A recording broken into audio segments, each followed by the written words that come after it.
말씀은 마태복음 13장 44절에서 50절 말씀입니다.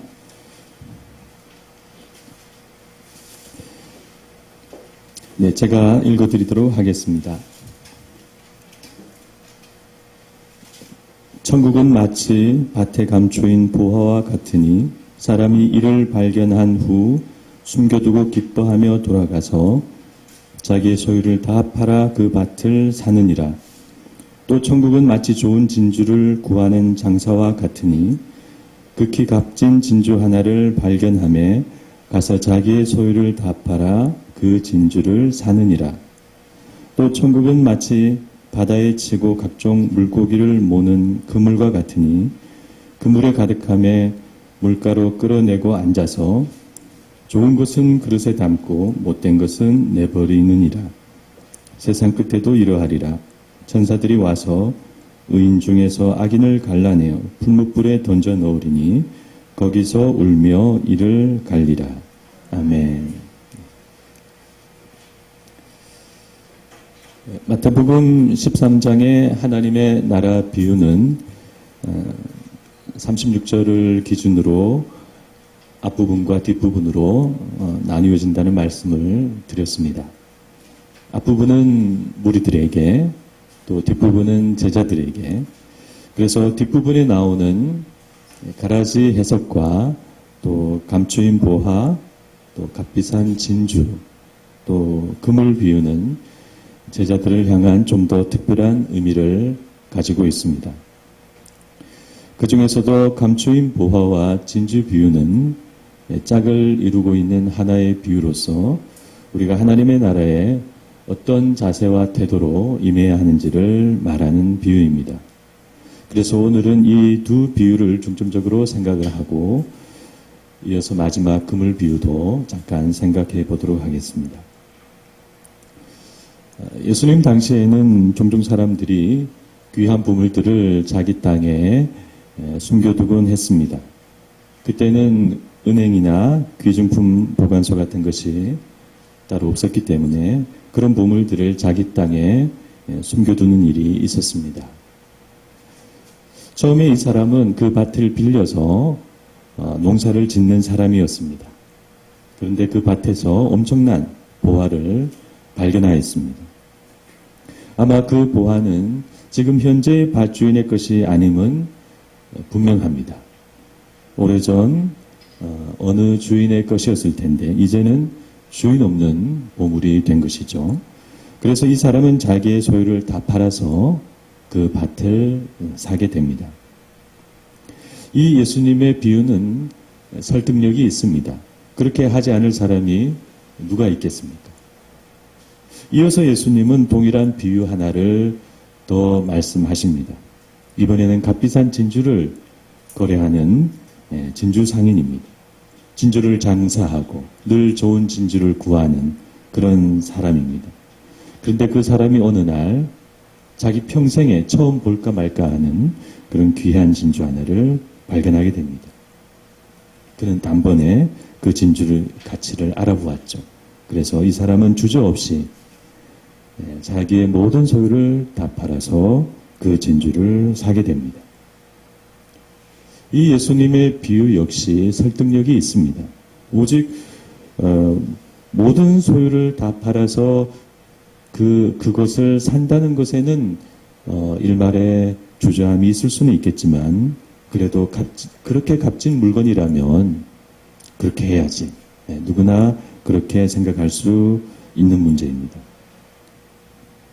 여기서 우리는 이 두 비유가 하나님 나라의 비밀에 대해 말해주는 두 가지 중요한 사실을 우리가 생각해야 합니다. 첫 번째는 하나님의 나라라는 것은 우리가 발견해야 하는 어떤 것이라는 사실입니다. 하나님의 나라는 우리가 발견해야 하는 그런 것입니다. 왜 우리가 발견해야 할까요? 왜 하나님의 나라는 그냥 보이지 않을까요? 그것은 하나님의 나라가 숨겨져 있기 때문입니다. 밭에 감추인 보화같이 또 많은 진주 속에 섞여 있는 값비싼 진주와 같이 하나님의 나라는 이 세상 속에 숨겨져 있기 때문입니다. 그러면 왜 하나님의 나라는 숨겨져 있을까요? 왜 그것은 누구나 알 수 있도록 명명백백하게 이 세상 속에 보이지 않는 걸까요? 네, 그 이유는 사람들은 그것을 보아도 보지 못하기 때문이고 또 진정한 그분의 백성만 그 나라에 들어가야 하기 때문입니다. 이것은 예수님께서 하나님의 나라를 비유로 말씀하시는 이유와 같습니다. 하나님의 나라가 왜 안 보이는가? 왜 우리는 우리 눈으로 볼 수 없는가? 원론적인 의미에서 이런 질문을 하는 사람은 아마 없을 것입니다. 이것은 왜 하나님이 왜 내 눈에 보이지 않느냐 하는 질문과 같은 것이죠. 하나님이나 하나님의 나라나 우리와 다른 영적인 차원입니다. 그러므로 우리는 그것을 그냥 우리 생각에 왜 내 눈에 보이지 않느냐 그렇게 말할 수 없습니다. 그래서 그것은 마치 2차원의 삶을 사는 개미가 왜 내 눈에는 사람이 보이지 않는가라고 말하는 것과 같습니다. 저는 지금까지 살면서 개미가 사람을 똑바로 쳐다보면서 그렇게 나를 보는 것을 한 번도 경험해 보지 못했습니다. 왜냐하면은 개미는 이 3차원의 공간을 인식하지 못하기 때문입니다. 그래서 3차원의 공간 속에 있는 우리를 보지 못합니다. 차원으로 말하면 우리 인간 존재는 3차원의 공간과 0.5차원의 시간 속에 살고 있습니다. 왜 시간이 1차원이 아니고 0.5차원이냐? 그것은 우리는 시간 속에 살기는 하지만 한 방향으로 흘러가는 시간 속에서만 살기 때문입니다. 우리가 시간을 마음대로 조정할 수 있고 왔다 갔다 할 수 있으면 우리가 4차원의 세계를 살 수 있겠죠. 아무튼 그러므로 그런 우리이기 때문에 하나님과 하나님의 나라를 내 눈으로 안 보인다고 그것을 부정하거나 불평하는 것은 옳지 않은 일입니다. 그러면 우리가 어떻게 해야 하는가? 네, 우리는 하나님을 발견해야 하고 하나님의 나라를 발견해야 합니다. 그러면 우리가 발견하려고 하면 하나님의 나라를 발견할 수가 있는가? 네, 발견할 수 있습니다. 하나님은 자신과 자신의 나라를 찾는 자들에게 그것을 찾을 수 있도록 역사하고 계시기 때문입니다. 예수 그리스도를 통해서 성경과 성령님을 통해서 이스라엘 백성들의 역사를 통해서 또 우리의 죄의 현실과 굴레를 통해서 세상의 부조리와 모순을 통해서 우리 인간 존재의 연약함과 죽음을 통해서 하나님은 그렇게 역사하시고 말씀하고 계시는 것입니다. 물론 사람이 원치 않으면은 찾지 않겠죠. 보이는 세계와 삶을 전부로 믿고 살아가게 될 것입니다. 젊은 시절엔 힘차게 살 것이고 성공을 하면은 멋지게 살 것이고 누구나 좋은 시절을 가질 수 있습니다. 그러나 인생의 황혼이 찾아오면 영적인 불안과 허무함이 오겠죠. 또 살면서 우리가 점점 죄가 나에게 다가오는 것과 점점 뭐가 뭔지 모를 그런 것도 경험하게 될 것입니다. 물론 그런 영적인 현상을 잘 모르고 지나가는 사람들도 있을 수 있습니다. 어쨌든 그렇게 살기로 한다면은 인간은 그렇게 살 수 있습니다. 하나님을 느끼지 못하고 구원의 필요성을 느끼지 못하고 내 인생은 내 것이다라고 생각하고 살아갈 수가 있습니다. 그러나 참 놀랍게도 사람들 중에는 하나님을 찾는 사람들이 있습니다. 여러 가지 계기로 여러 가지 이유를 통해서 세상의 진실을 발견하고 인간의 진실을 발견하고 하나님과 하나님 나라의 존재를 발견하고 그렇게 하나님께 나오는 사람들이 있습니다.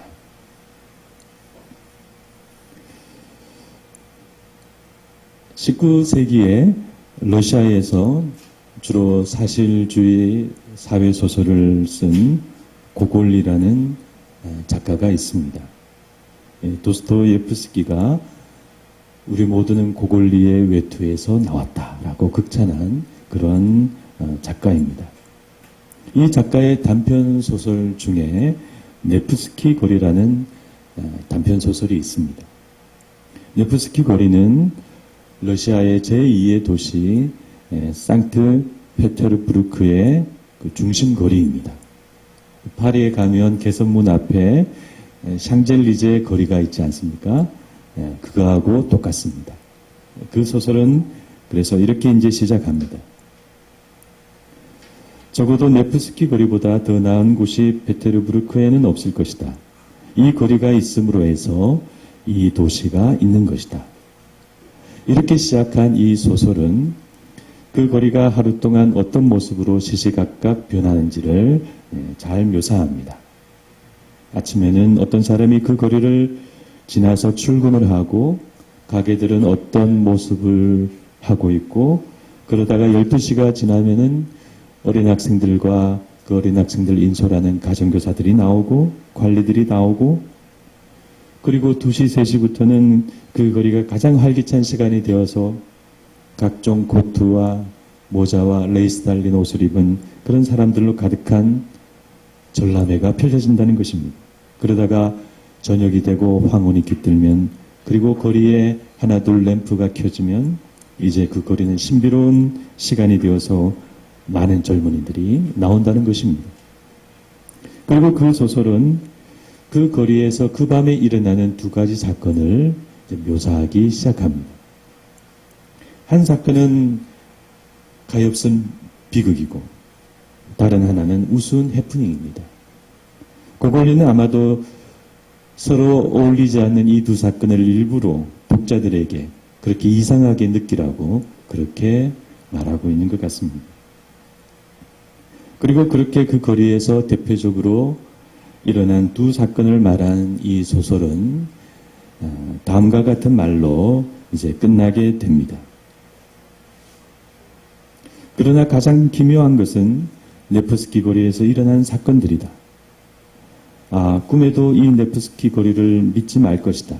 나는 그곳을 지날 때에는 외투로 몸을 꼭 감싸고 도중에 맞닥뜨리는 것들에는 일체 눈을 돌리지 않겠다고 다짐한다.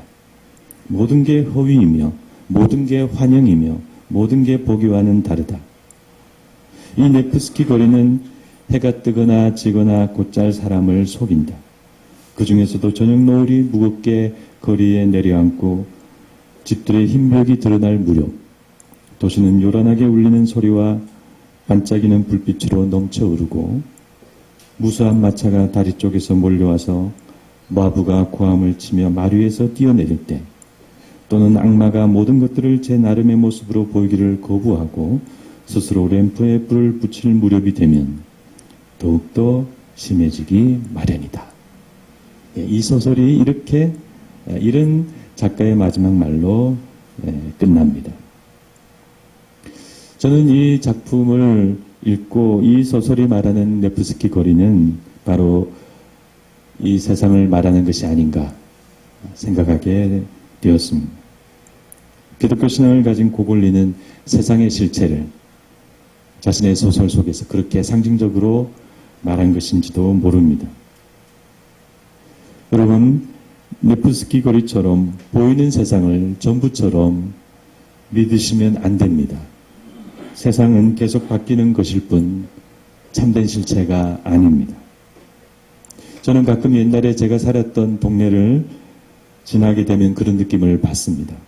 40년 전에 저는 거기서 뛰놀고 학교를 오갔지만 지금은 집들도 달라지고 거리도 달라지고 40년 전 제가 살았던 시공간은 이제 더 이상 존재하지 않습니다. 나는 그 장소에 서 있지만 이젠 완전히 이방인이 된 느낌을 받습니다. 네. 세상의 실체가 그런 것입니다. 계속 변하고 변합니다. 만약 우리가 그 세계를 전부로 알고 살아간다면 우리도 그 변하는 세계에 같이 흘러가 버리는 그런 존재가 되고 말 것입니다. 그러나 여러분, 여기에 이러한 세상과 완전히 대비되는 영원한 하나님의 나라가 있습니다. 그 나라는 영원한 나라입니다. 그러므로 아무쪼록 여러분들께서는 그 하나님의 나라를 감추인 보화와 같이 극히 귀한 진주와 같이 발견하시고 소유하신 여러분들이 다 되시기를 바랍니다. 두 번째, 이 비유에서 말하는 중요한 하나님의 나라에 대한 중요한 사실은 하나님의 나라는 우리가 우리의 소유를 다 팔아서 사야 하는 그런 어떤 것이라는 사실입니다. 우리의 소유를 다 팔아서 사야 됩니다. 기뻐하며 돌아가서 자기의 소유를 다 팔아 그 밭을 사느니라. 가서 자기의 소유를 다 팔아 그 진주를 사느니라. 이 두 비유의 가장 인상적인 장면은 바로 이 부분입니다. 이 비유를 들은 제자들의 마음에는 이 장면이 계속 기억에 남을 것입니다. 그리고 자기의 소유를 다 팔아서 그것을 산다는 것이 무슨 의미일까라고 계속 고민하고 생각하게 되었을 것입니다. 그래서 우리도 이 비유를 들었기 때문에 동일한 생각을 해보아야 합니다. 우리의 소유를 다 팔아서 하나님의 나라를 산다는 것은 무엇인가? 근데 생각을 해보면 그렇게 어려운 문제가 아닙니다. 이것이 뭐냐? 전적인 포기이죠. 그리고 전적인 헌신입니다. 다 판다는 것은 전적인 포기를 의미하고 밭과 진주 하나를 산다는 것은 그것 하나를 가장 소중하게 여기고 거기에 헌신하며 살아간다는 의미입니다. 그러면 이것은 그 언젠가 있을 종말의 그날을 기다리는 이단 신자들과 같이 그렇게 살아가는 것, 그렇게 신앙생활하는 것을 의미할까요? 자신의 재산과 소유를 다 포기하고 오직 예배하고 전도하고 헌신하고 그렇게 하나님의 나라의 영적인 일만 하면서 살아가는 것을 의미할까요? 우리도 그렇게 신앙생활을 해야 하는 것일까요? 아니면 그 정도까지는 아니라도 적어도 이 부질없고 소망 없는 세상 다 포기하고 마음 두지 않고 오직 주님의 일과 주님의 교회에 충성하는 삶을 살아라는 말일까요? 어떤 교회는 실제로 그런 신앙 분위기와 정서를 가지고 있기도 합니다. 세상 일은 아무 의미 없고 오직 하나님의 일만 의미가 있다라고 그런 신앙 분위기를 가진 교회도 있습니다.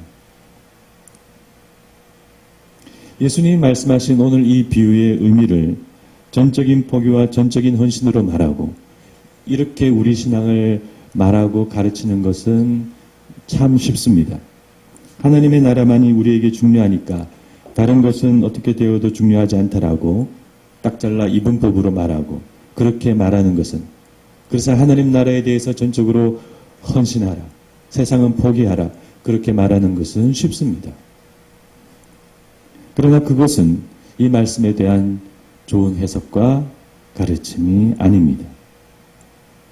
예수님의 말씀은 하나님의 나라가 우리 삶에서 가장 중요하다는 의미이지 다른 것들은 아무런 가치가 없다는 의미가 아니기 때문입니다.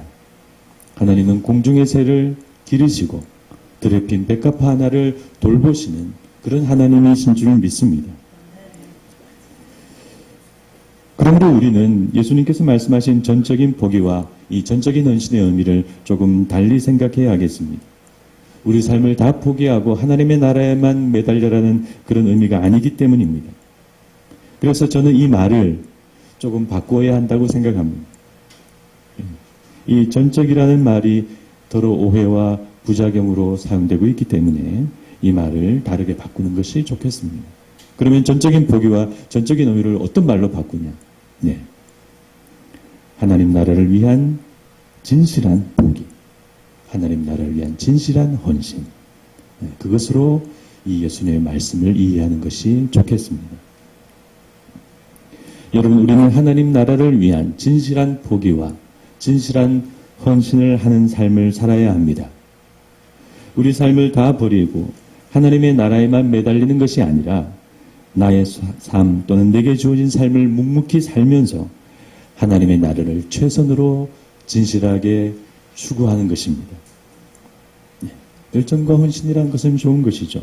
그러나 진실하지 못한 열정과 헌신은 잘못된 방향으로 갈 수 있습니다. 무분별한 열정과 헌신은 결국은 나를 속이고 또 나를 위한 수단이 될 수 있습니다.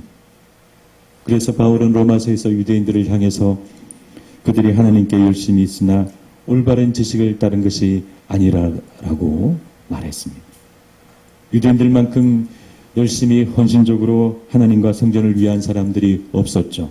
그러나 그들의 전적인 헌신은 오히려 하나님의 영광과 예수님의 길을 가로막는 잘못된 것이었습니다. 그러므로 우리들은 전적인 헌신과 전적인 포기라기보다는 하나님 나라를 위한 진실한 헌신과 진실한 포기를 해야 합니다. 그것이 예수님께서 이 비유를 통해서 우리에게 주시는 말씀입니다. 그래서 하나님의 나라를 위한 진실한 헌신, 이것이 바로 하나님의 나라에 참여하고자 하는 제자들의 온전한 삶의 모습입니다. 이것이 우리 각자의 삶에서 나타나야 되고 매일 우리의 삶에서 나타나야 합니다. 힘든 일이 있고 삶에 어려움이 와도 하나님을 믿고 끝까지 하나님을 사랑하는 것이 진실한 헌신입니다. 예수 믿고 정직하고 바르게 살려고 하는데 내 삶이 다른 사람들보다 잘 살지 못하고 뒤처지는 것 같고 불이익을 당하는 것 같고 그래도 하나님께 섭섭한 마음 갖지 않는 것이 진실한 헌신입니다. 제가 늘 금요 기도의 기도 제목에 우리 성도님들의 삶에 강건함과 평안함을 주시고 범사에 형통케 하옵소서라고 기도 제목을 올리긴 하지만 그러나 사실은 이 어두운 세상에서 우리가 정직하게 믿음으로 바르게 살려고 할 때는 어려움이 많고 또 형통치 못할 때가 많습니다. 그러나 그럴 때에도 우리가 섭섭한 마음 갖지 않고 하나님을 향해서 여전히 동일한 마음으로 살아가는 것이 바로 진실한 헌신입니다. 그렇게 하나님의 나라를 마음에 품으시고 묵묵히 끝까지 변함없이 최선을 다하는 그러한 진실한 헌신을 하시기를 바랍니다. 그래서 그 진실한 헌신은 다른 말로 하면 결국은 사랑입니다. 하나님을 그렇게 사랑하는 것입니다. 그렇게 하나님을 사랑하면은 하나님은 자기를 사랑하는 자를 아끼시고 눈동자같이 지키실 줄 믿습니다. 그래서 아무쪼록 우리 드레피 믿음찬 교회 성도님들은 하나님을 향하여 이렇게 진실한 헌신을 하시는 분들이 다 되시기를 축원합니다. 이제 마지막으로 그물 비유에 대해서만 하나만 살펴보고 마칠까 합니다. 그물 비유의 의미에 대해서는 다 잘 이해하시리라 믿습니다. 이 비유는 하나님 나라의 비유의 결론입니다. 하나님께서는 마지막 날에 그렇게 의인과 악인을 구별하실 것입니다. 그래서 그때까지는 우리가 악인과 공존해야 합니다. 왜 이 세상에 이렇게 악한 일이 많고 악인이 많은가? 너무 힘들어하지 마시기를 바랍니다. 우리는 이 속에서 하나님 나라의 삶을 살아가야 합니다. 한편 이 그물 비유에서 마지막 날에 구별된다고 하는 이 못된 것은 어떤 사람을 가리킬까요? 이 못된이라는 말은 헬라어 원어로 부패한, 썩은 이런 의미입니다.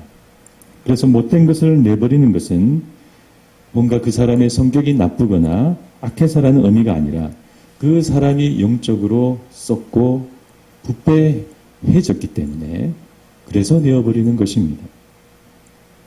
하나님 없이 사는 사람은 이 세상과 세월 속에 그렇게 부패하고 썩어질 수밖에 없습니다. 하나님을 찾지 않고 살아가는 사람은 결국 이 악한 세상의 물결을 이기지 못하고 함께 떠내려갈 것이기 때문입니다. 그러므로 아무쪼록 이 악하고 어두운 세상 속에 썩고 부패하지 마시고 하나님의 그물과 하나님의 손길에 붙잡힌 여러분들이 다 되시기를 바랍니다. 기도하시겠습니다.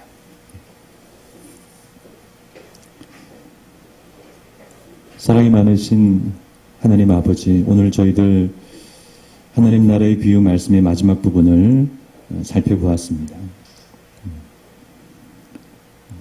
보화를 발견한 사람같이, 값비싼 진주를 발견한 그 상인과 같이 하나님의 나라를 진실한 헌신으로 소유하는 저희들 다 되게 하여 주시옵소서. 내 삶의 자리에서 그것이 구체적으로 어떤 삶인지 생각해보게 하여 주시고, 우리가 그 삶을 향해서, 그 삶을 이루기 위해서 최선을 다해 살아가는 저희들이 되게 하여 주시옵소서. 비록 예수님을 믿고 하나님을 믿어서 내가 잘 되고 내가 잘 살고 그런 것이 없다 하더라도 끝까지 하나님을 사랑하는 저희들의 순전한 믿음이 될 수 있도록 인도하여 주시옵소서.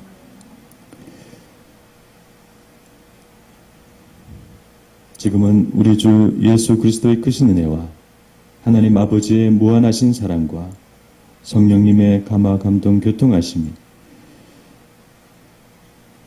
감추인 부활을 발견한 사람같이, 값비싼 진주를 발견한 그 사람과 같이 하나님의 나라를 소유하기를 원하는 여기 있는 모든 분들 머리 위에 지금부터 영원토록 함께 있을지어다.